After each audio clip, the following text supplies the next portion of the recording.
Moi, ça t'aime pas, mais à PC, je n'ai pas un chose ni yemba. Un peu, il n'y a pas un jour, nous allons voir aujourd'hui la définition de la forme infinitive sans ton suffixé. La fois passée, nous avons vu la forme infinitive suffixée. Aujourd'hui, nous allons plutôt voir la forme infinitive sans ton suffixé. Et cette définition de forme infinitive sans ton suffixé sera utilisée, ou bien cette notion, elle sera utilisée pendant la conjugaison. Ce qui fait que pendant la conjugaison en certains temps verbaux, je vais simplement dire qu'on remplace le verbe par sa forme infinitive sans ton suffixé. Et notamment, on utilisera par exemple ça pendant la conjugaison au présent circonstanciel. Au présent circonstanciel, on dira par exemple mang fait, qui signifie je mange juste ou je mange seulement. Mangdala, je pleure seulement ou bien je pleure juste. Toujours au présent circonstanciel, on dira mang nou, qui signifie je bois seulement ou je bois juste. On dira mang chiti, je regarde seulement ou je regarde juste. Vous voyez qu'à chaque fois, on répète un certain motif.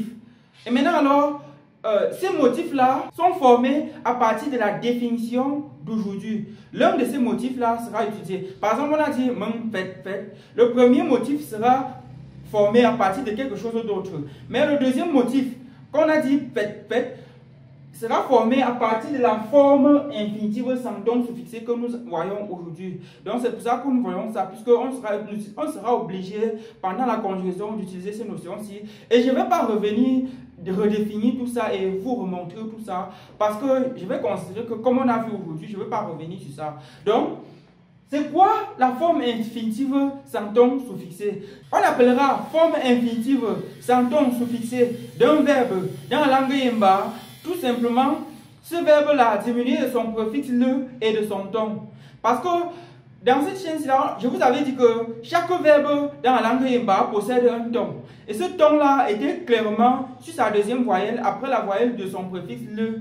Et maintenant, alors, pendant la forme infinitive sans ton suffixé, on va enlever le préfixe le du verbe. En plus de son préfixe le, on va aussi enlever son ton pour obtenir la forme infinitive sans ton suffixé. On avait vu dans cette chaîne-là que dans la langue yemba, il existait en réalité deux infinitifs. Le premier infinitif appelé première forme de l'infinitif ou infinitif tout court. Et le deuxième infinitif encore appelé deuxième forme de l'infinitif ou forme consécutive.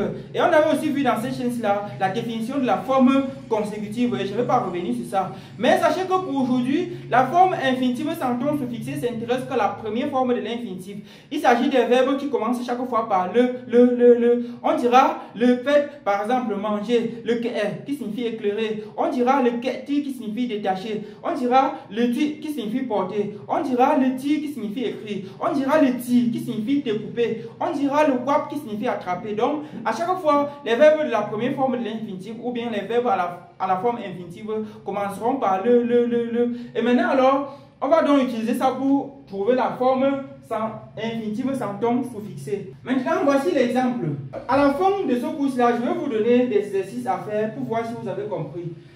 Forme infinitive sans ton suffixé d'un verbe. La forme infinitive sans ton suffixé d'un verbe, c'est tout simplement quoi? On a dit que par définition que c'était ce verbe-là diminué de son préfixe le et de son ton. Maintenant, pour le verbe le cap qui signifie cueillir, la forme infinitive sans ton suffixé du verbe le cap, c'est cap tout court. On enlève le ton. Donc, la forme infinitive sans ton suffixé du verbe le cap, c'est cap. Pour le verbe le la, qui est pleurer, c'est la. Pour le verbe le mede, qui est se marier, c'est mede. Pour le verbe le jour, qui est comprendre, c'est jour. Pour le verbe le quap, qui est attraper, c'est quap. Vous voyez? Donc, forme infinitive sans ton suffixé. Voici les formes infinitives sans ton suffixé des verbes-ci. Vous voyez qu'à chaque fois, on a enlevé le préfixe le et on a effacé le ton. On enlève le préfixe et on enlève le préfixe, on efface le ton, on enlève le préfixe, on efface le ton. Maintenant, voici quelques exercices que vous allez faire. Donnez la forme infinitive sans ton suffixé des verbes ci-dessous. Et sachez qu'à chaque fois, on utilisera les verbes de la première forme de l'infinitif. Je vous ai déjà dit cela. Le ti, qui signifie découper. Le loupti, qui signifie inventer de toutes pièces. Le père, qui signifie ramasser. Le koum, qui signifie peigner. Le couette, qui signifie attacher. À ne pas confondre le couette-ci à le couette qui est construit. Quand ça a le ton c'est construit. Donc, donnez la forme infinitive sans ton suffixé des verbes ci-dessous. Voilà, c'était tout pour aujourd'hui. On se dit à très bientôt et voilà l'exercice à faire.